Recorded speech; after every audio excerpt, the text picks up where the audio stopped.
Thanks, Kristen. Good Thank morning, you. everyone. Good morning.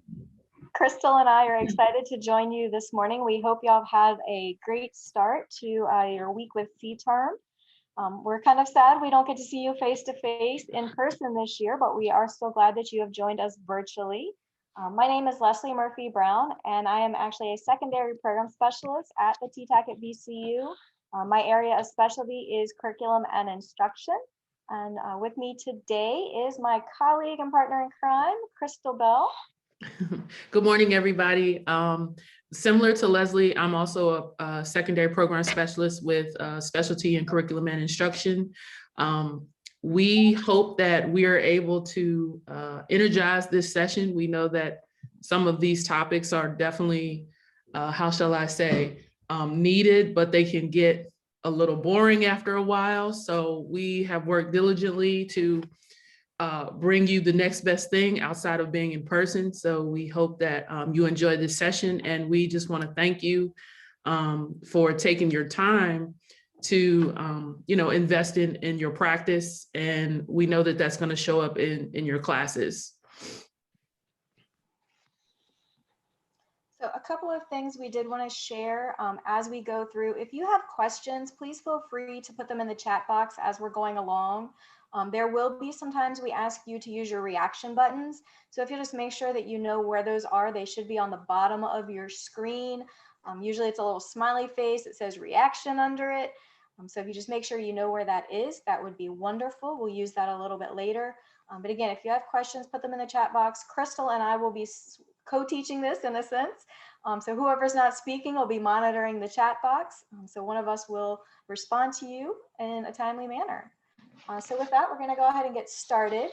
We do recognize we only have about 90 minutes with you today. We are going to talk mainly about the 5 high incidence disability categories that you will most likely see in your class. We do recognize there are more than 5 disability categories. And we also recognize that we could probably spend an hour and a half on each disability category. So this is kind of an overview. We're going to give you a lot of resources that you can dive into later on your own time when you have time to process.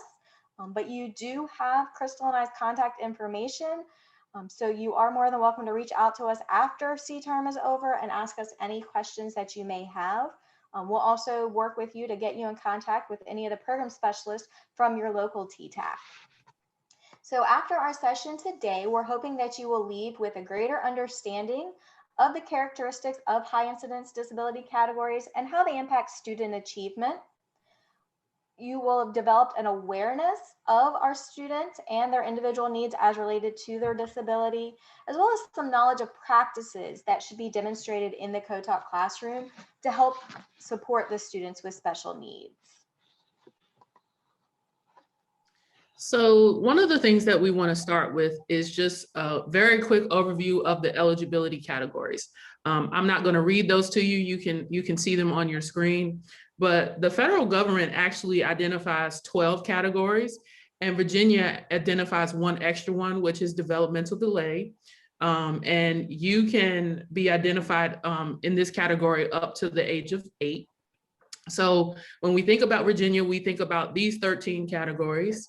And if you look on here, we know we have a lot of students who may have ADHD or things of that nature. And we know that that falls under the other health impairment category. So the first thing that we're going to do is we're going to actually take a poll. And we want to know, which disability categories do you feel you have the most experience and knowledge with? Let's see. Allison, if you, I think Allison. I'm going, oh, do you have it up?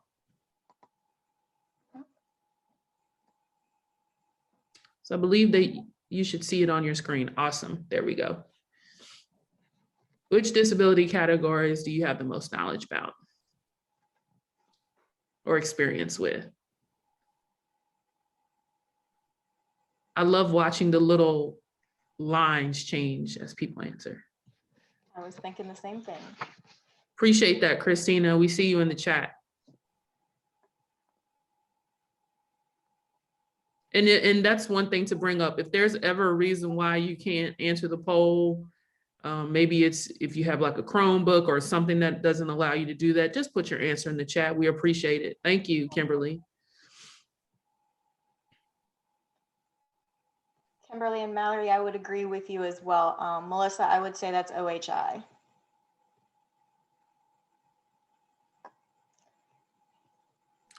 God, we have almost everybody participating. Almost everybody, about 87%. Can we move the needle a little bit more? And maybe some of you are answering in the chat. But we give you just a couple more seconds.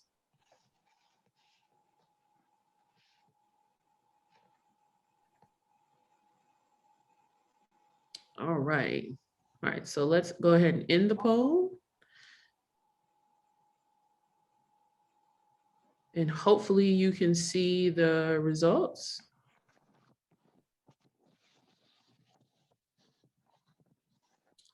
And it looks like SLD and OHI kind of come in as you all having the most experience with those. At the age of 8, I think someone was asking developmental delay. And that actually is a change as of a few. It is a change, yes. Yeah.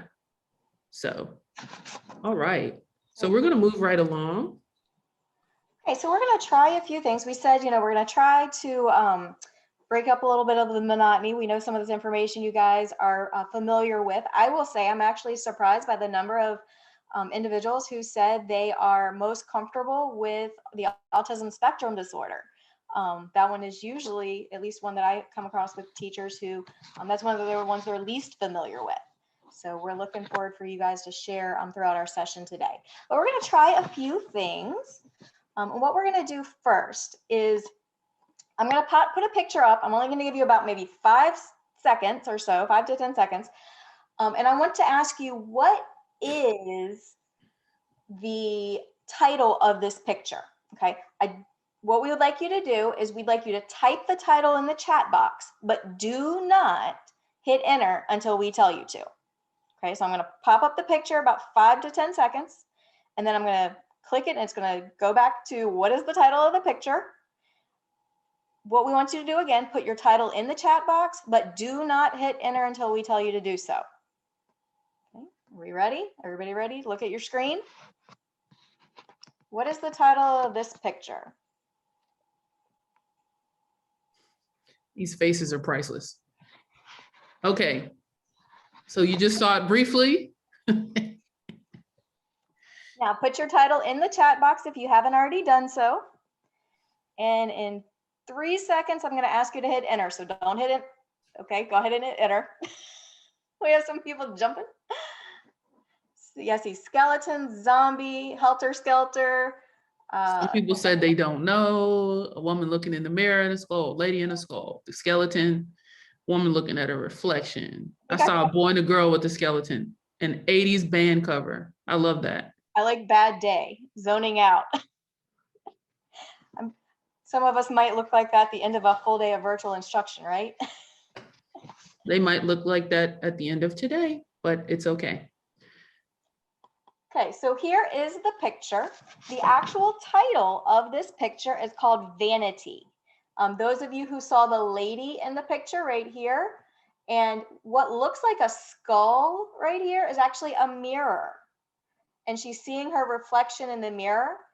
And to me, the things that look down here that look like maybe like teeth of the skeleton and the jaw over here of the skeleton are actually like perfume bottles sitting on her vanity ledge. Again, think about our students when they only see something once or a very limited amount of time, how they could process that information. So just a little fun way to think about processing delays that some of our students might have. I see how some people are saying, oh, wow, I see it now. And I think that even speaks to the power of your instruction and how you're able to help them to maybe see what they couldn't see originally on their own. Exactly, definitely. Okay, so we're going to try another one. Crystal's going to give you some directions for this. Okay, so, all right, I want you all to be thinking about this, okay?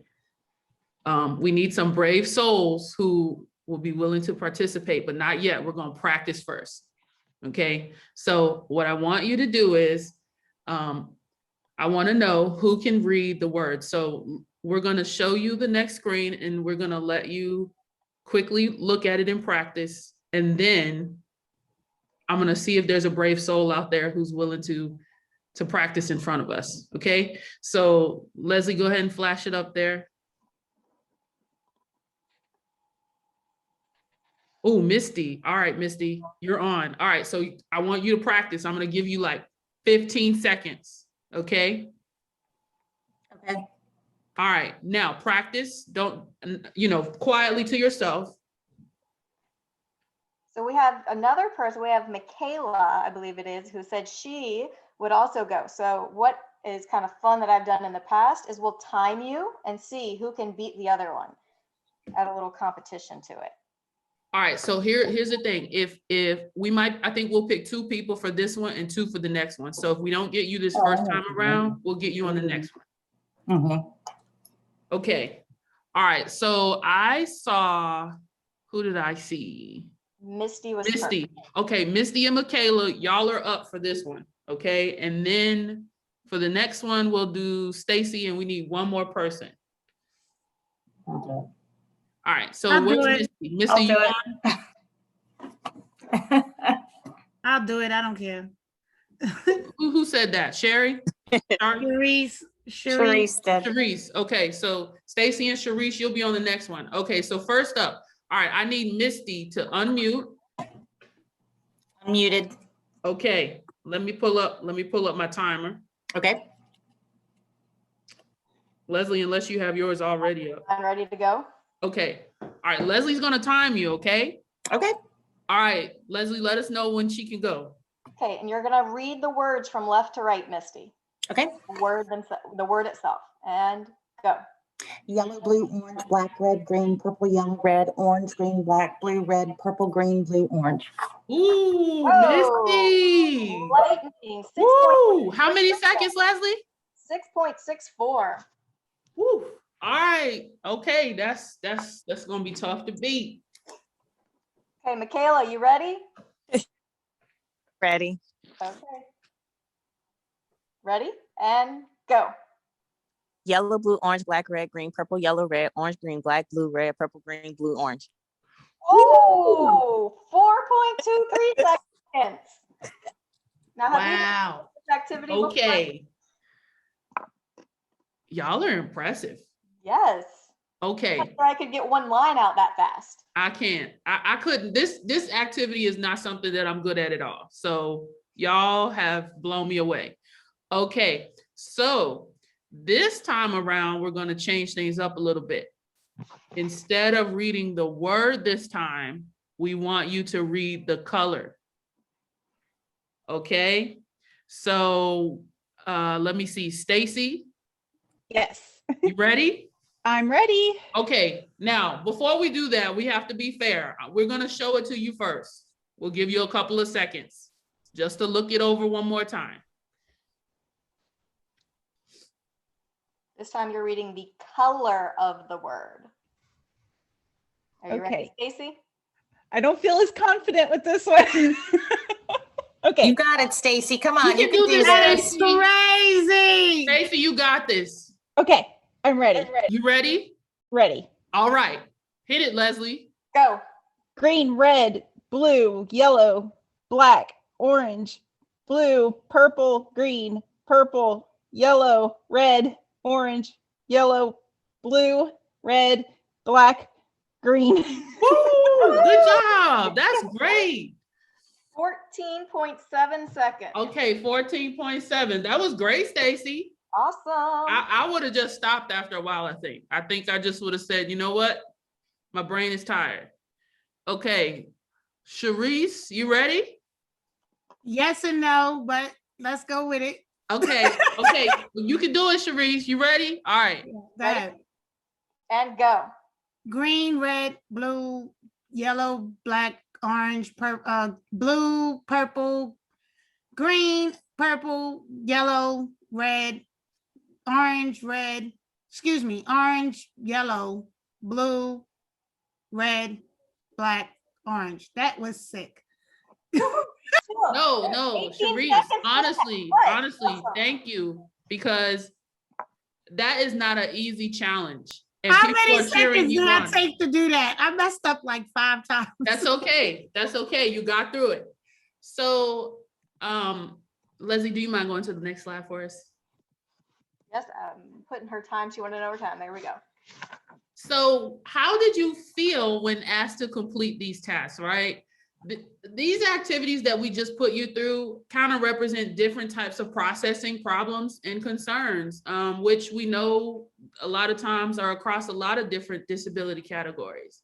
And so we wanted you all to feel as closely as we could, make it, how your students might be feeling when they have learning difficulties, or, when they don't feel like they've been given adequate enough time to process something that you're introducing, especially the first time around, and maybe even a lot of times after that. And so we just wanted you to have that same feeling of how maybe they're feeling as they're walking into your classroom and they're coming with some of these challenges, especially when we looked at that second one, because one of the things that we didn't tell you, right, when Stacy and Sharice signed up, they didn't know that we were going to flip the script and do ask you to read the colors the second time around, right? So just think, we just wanted to put you in that same mindset as what your students may be feeling. And also think, and we know you have, elementary age students, but also think about the time of day students are coming to you, when it might be that they come in the morning and they're fresh, they're ready to go, they're on point. But as the day goes on and they are struggling with these difficulties throughout all their classes, and especially if they're changing classes, by the time you get to that last subject of the day, they might just be taxed. They're mentally drained. They're having trouble focusing. They're processing. They're so overloaded. So just having that awareness and the compassion for them, that they may be struggling as that day goes on, just because we've asked them to do so much in that 7 to 8 hours we have them in our academic classes. So we're going to show you a short video, and as with all technology, I'm going to cross my fingers and hope you can hear the sound. So if somebody can give me a little thumbs up using their icon that they can hear it in a moment. Dear teacher, I know it doesn't You all hear that? always seem, but I really do want to listen and learn. It's just my brain is kind of different. So this is what I'd like you to know about me. I have to move, or I really can't pay attention. Even though I'm not looking at you, I can still listen to what you're saying. If you tell me, sit up straight, now I have to use all of my brain to do just that. It makes me feel sad when you tell me to try harder, even though I've already tried as hard as I can. I actually listen better when I'm rocking in my chair. When you give me a bunch of directions, I start to think I will never remember all of this. Sometimes my mom or dad ends up doing all of my homework. So here's how you could maybe help. Let me get up and move while I'm learning. Let me look wherever I want when you talk to me. Let me rock or slouch in my chair. No matter what, please don't take away my recess. Give me a hug I could do all by myself. Directions very short. Just ask me, what does your brain need right now? And one more thing. My brain might be different than yours, but it's still amazing. Sincerely, your student. Your student. Your student. Your student.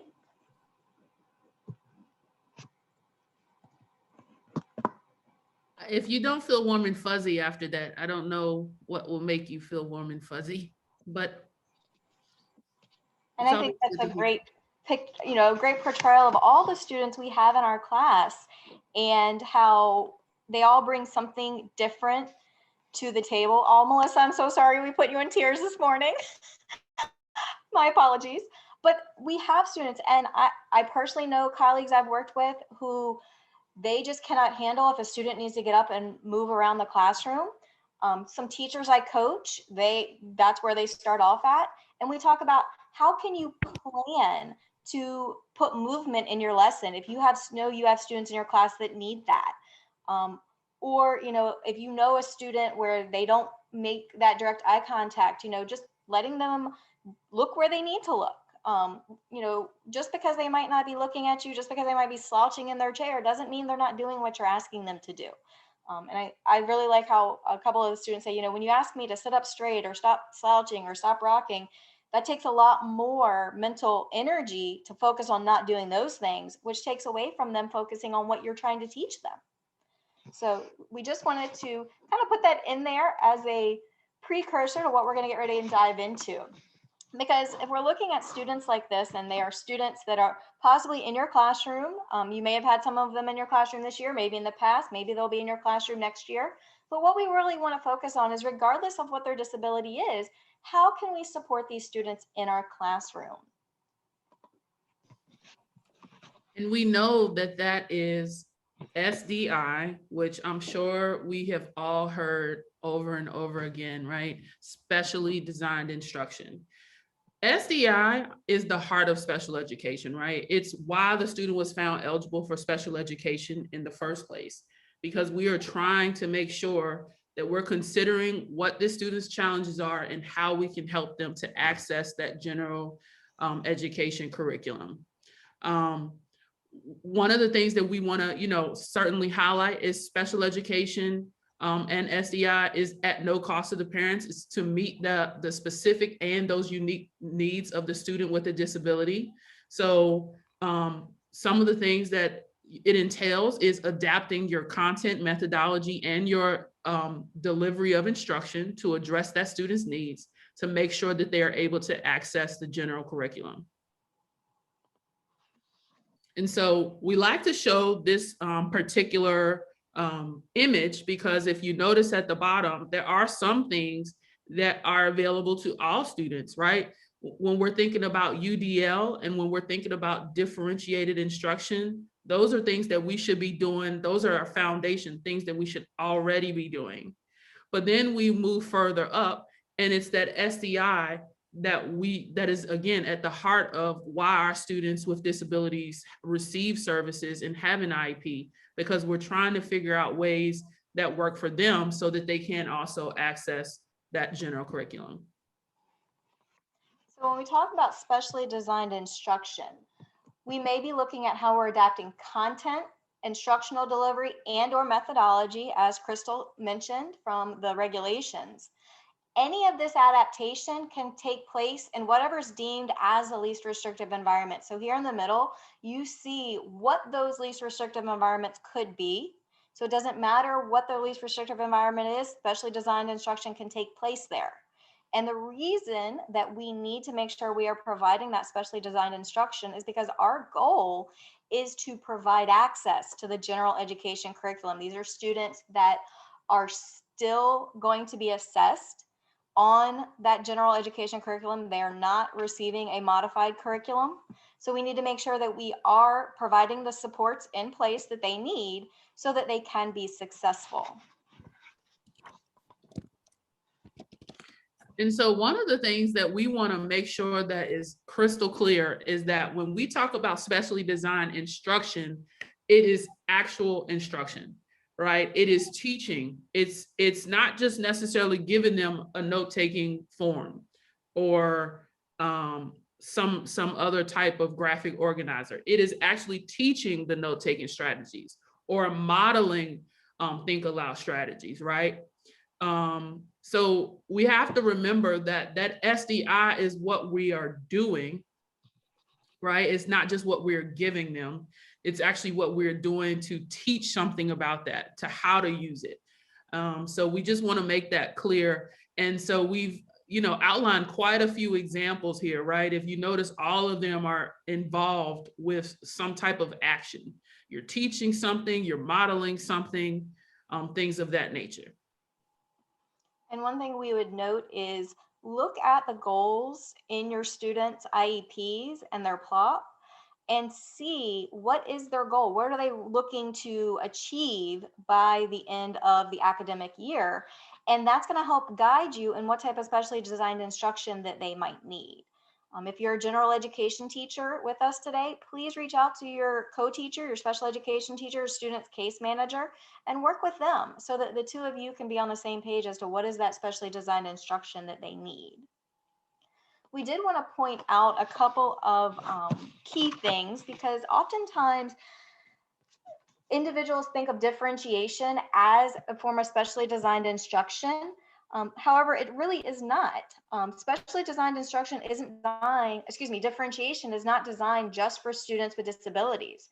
Differentiation is actually part of Tier 1 instruction, and it should be considered for all students. So if we're looking at this, differentiation, many of you could probably recite the definition of differentiation, but we're looking at all of the students' needs in our classroom. And we are providing different avenues, whether that different avenues means adjusting what is being taught based off of readiness or interest.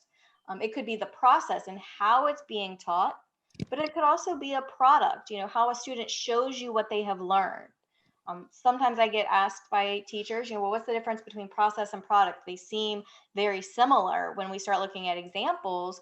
And the difference is, process is how you're teaching it. What strategies are you using? How are students internalizing the content? And then product is how students show you what they have learned. So when we talk about differentiation, again, differentiation is not specially designed instruction. Differentiation is part of Tier 1 instruction. Differentiation is not why co-teaching is taking place. And if you've ever heard any sessions from Marilyn Friend, she talks about differentiation and says that it's JGT, just good teaching. And she says that in light of being that should be part of your solid Tier 1 foundation of your instruction, no matter what your class is, and no matter what students are in your class. And so the next thing we want to talk about, and a lot of times we're finding that all of these words, whether it's what Leslie just talked about, differentiation, accommodations, and all of these things are sort of getting sort of mangled and clumped together. And yes, they all do work together, but we just want to make sure that we are distinguishing the difference between them and SDI. So when we think of accommodations, right? Accommodations are supports that we give to help them access the general curriculum. They're not changing what's taught. They may change the strategies used or how the instruction is delivered, but it's not an actual change to what is being taught. And so some examples of accommodations, many of you probably are very familiar with these. These are non-examples of SDI. So that could be some type of preferential seating, shortened time on assignments, extended time on tests, things of that nature. All of these, again, they're not changing the content at all. They are simply helping students to be able to access it better. And again, keep in mind, specially designed instruction is what the teacher is doing to help the student reach their goals instructionally. That's why it's called specially designed instruction. So when we talk about specially designed instruction, we just wanted to leave you with a couple of things before we dive into the specific disabilities. Again, keep in mind that SDI is how we teach students, it's how we meet their needs, and it's how we remediate their deficits. Because again, they are still being held to grade level curriculum. We still want them to have access to that grade level curriculum, and we want them to be just as successful as their non-disabled peers. So before we move on to our next section, where you guys are going to be doing a little bit of an activity, do we have any questions? I know there have been some in the chat box and we've been responding to them.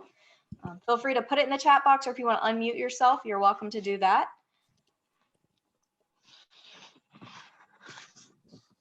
Yeah, I do have a question.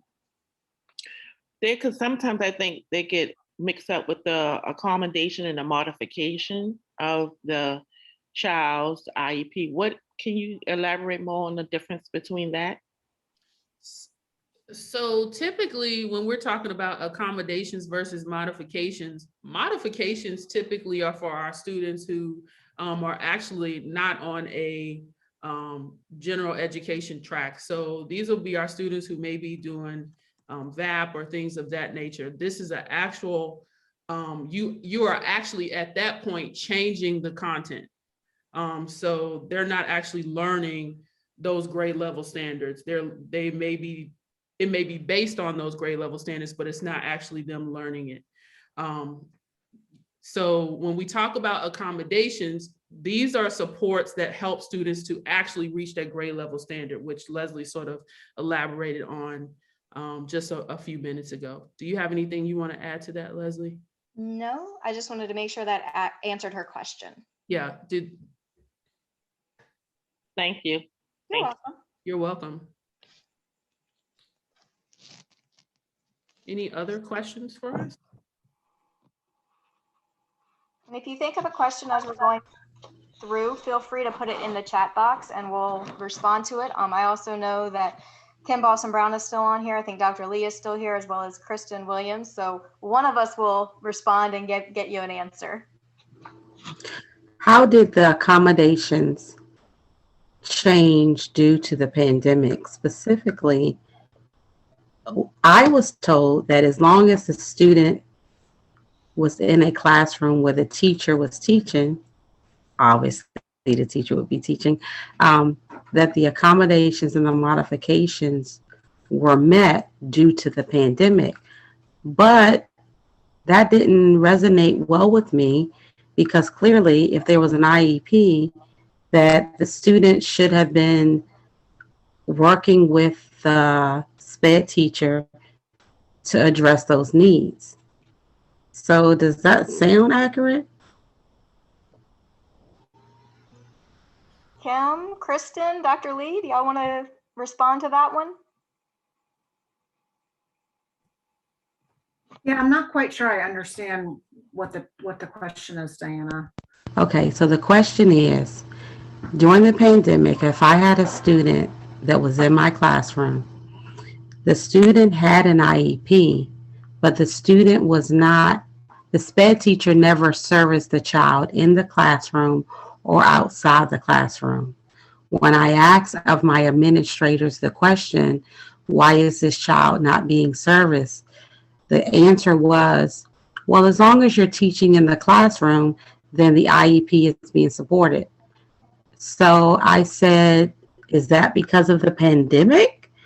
Because clearly if we were not in a pandemic, this child would have been serviced with the goals that were outlined in his IEP.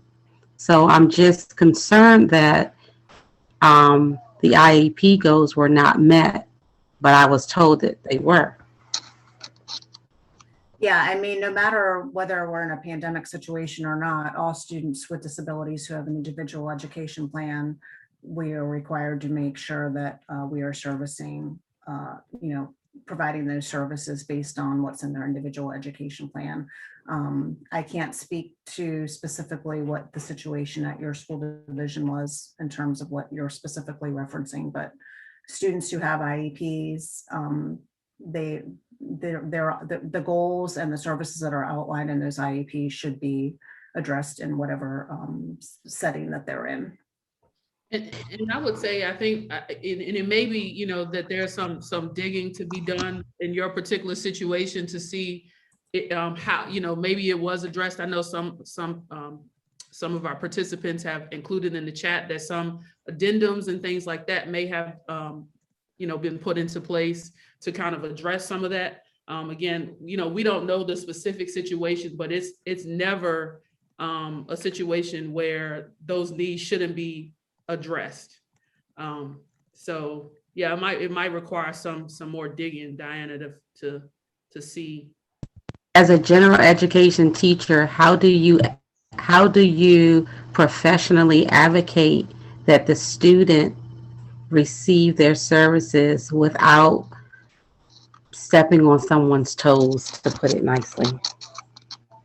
I think in some ways you may have already answered your own question. I'm not sure that you can do that without stepping on toes. I think that you, of course, try to remain as professional as possible in those situations, but you follow your chain of command. The point of us as educators being licensed and servicing students is to indeed service students. And so if it's outlined within their IEP, this is a legal document. And so, you know, whether that, you know, I would always say, of course, you start with their case manager, and then maybe you have to move up further from there. But as far as I'm concerned, you know, we can always be mindful of how we approach and how we say things.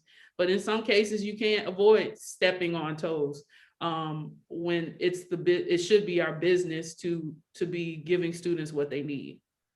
And I would add, this is Kim Balsam Brown, I would add that I would be reminding my administrator that you have to report on the goals and the specially designed instruction that you provided and the student progress. And how are you, you know, the question I would pose is, how would you be able to do that if you're not seeing that student, if you're not providing that SDI? And so those are some of the questions I would pose back. And I would also say, you know, it is the law, not just Virginia state law, it is federal law that what is in the IEP must be provided. So technically, if you're not providing it, you're not following the law. And you know, we could go into a rabbit hole of, you know, all different scenarios and questions, but I would even say too, you know, it could be that we need to come back to the table as an IEP team and talk about, you know, what's being provided, what's being given. Do we need to make some changes? Of course, we know that even though, again, as Leslie said, it's the law, this is a document, you know, that you can come back to the table with. So those are things to be considered. And we did have several people in the chat box note that, you know, their school divisions did addendum because of the pandemic and what was able to be provided and not able to be provided due to whatever their school circumstances were. But I think that was a really great question, Diana. We appreciate it. Yes. So in the interest of moving along here, because we do have our limited time, we want to make sure that you guys get some information on the disability categories. We do have one more poll for you, and I think Crystal is going to launch it here in a moment. There you go. Would you feel confident describing specially designed instruction to colleagues at your school? And again, there's no right or wrong answer. We're just trying to gauge where people are. And I will admit, in full disclosure, my background is as a general education teacher, but I was a co-teacher for 90% of the years I was in the classroom. And it took multiple opportunities to understand what specially designed instruction is, how do we do it, how do we plan for it, before it really started solidifying in my mind. And when I say multiple exposures, that was really like multiple years. So if Absolutely. You're still on shaky ground, it's okay. Don't worry, you're not the only one. Yeah, I mean, I really do think it's a process, and you know, you continue to work in it and you continue to sort of refine it, and it becomes a little clearer each time.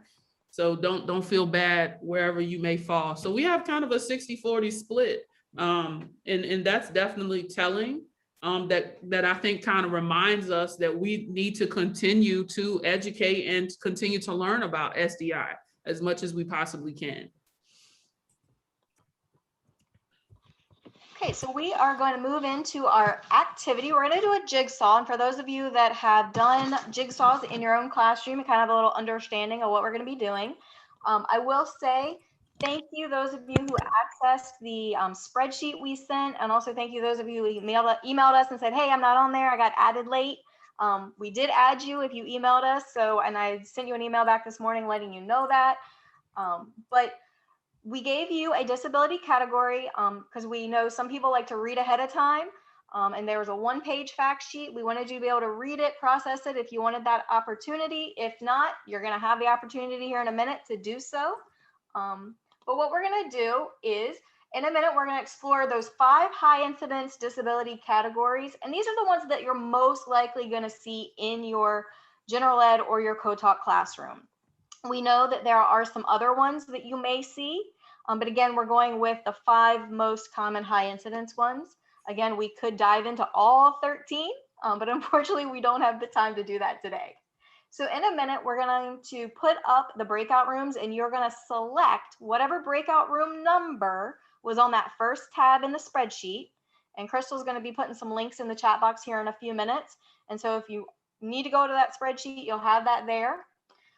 In your first breakout room, you're going to explore the characteristics of your disability. Everybody in your breakout room will have been assigned the same disability unless you go to the wrong breakout room. And then you'll also have a present level of performance for a student with that particular disability. You'll have a link to a folder for student plops, and it'll have the student's name and what their disability category is on the file name. So hopefully that'll be easy for you to find.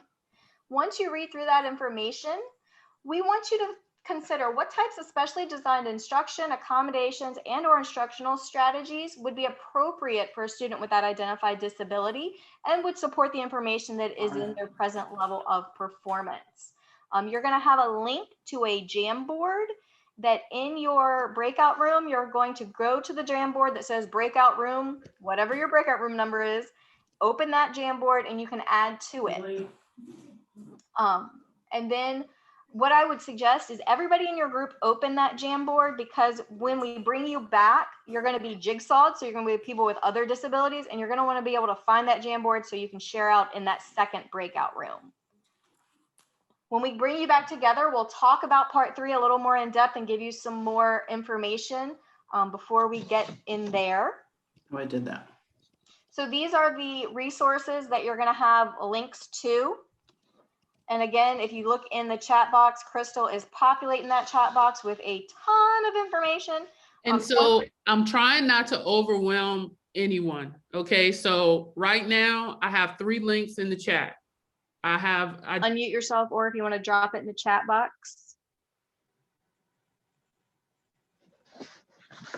We did want to leave you with this quote from Maya Angelou. You know, we know everybody, we know about teaching, we know about students with disabilities. We all bring our own expertise to the table, and we do the best we can until we know better. And when we know better, we do better. So we're hoping your time this week at CTERM, you'll get some new information that you can take back to the classroom next year, just to improve your instruction and make it stronger and more beneficial for all students. And Crystal is going to drop a link in the chat box to a Jamboard, a Pear Deck. This is going to be your exit ticket. And if you'll bear with me, I'm going to actually switch screens. She's going to give you a link in the chat box. So go ahead and click that link so you'll have access to it.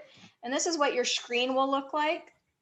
For those of you who have not used Pear Deck before, at the bottom, I believe it is, because it's not showing on my screen at the moment, you'll have some tools where you can draw. So if you're have a stylus or something, you can write. Or there's a text feature where you can put a text box in and type in your response. But we would like you to take a few minutes before, we have about 5 minutes before this session is officially over, and think about these 2 questions and reflect on them and just give us your feedback. What is something new that you learned today? And if you learn more than one thing, feel free to add more. And then how will this knowledge help the students in your classroom? And again, feel free to elaborate and share with us as much as you wish. And with that, we thank you for being with us today. Yes. Crystal, any last minute? I think I shared this at the beginning, but I think on behalf of all of us who are helping to put these on, we really appreciate you all taking your time to invest in your practice, invest in your students, and just continue to move, our babies forward. So thank you so much for being with us today. We appreciate you all. Yes, thank you so much. We do really appreciate you being here, especially, for everybody, it's your summer break. So getting up and being on the computer early this morning, but hey, look at it. You got the rest of the afternoon. And then, so like you said, we have about 4 minutes until the session is officially over. So again, in the next 4 minutes, if you'll take time to answer our 2 exit questions, and if you are struggling getting to the Pear Deck, let us know and we'll help you with that. With that, Kristen, did you have anything you wanted to say in closing today? Just thank you so much to both of you for leading this engaging session with everybody. I know everybody has come away learning some new things that they didn't know before they started. So And as far as everybody else, we will, once you complete your exit ticket, you're welcome to log off, and we will see you tomorrow morning at 8:30. We have a session from 8:30 to 10 on high leverage practices in co-taught reading and math classroom with Dr. Stephanie Morano from UVA. And then from 10:30 to 12, we'll dive into some more specially designed instruction for mathematics. So thanks again. Have a great afternoon, and we'll see you tomorrow morning. Thank you, everyone. Thank you. Y'all have a good afternoon. If you're still looking for the link, we put it in at the very bottom. It should be the last post you're seeing in the chat box. Do I have to like submit it or anything, or I just fill it in and done? No, you should just fill it in and it's all good. And I will get a little Thank you, report on Michelle. it. Okay, I didn't know. That's okay. Perfect, thank you. You are welcome.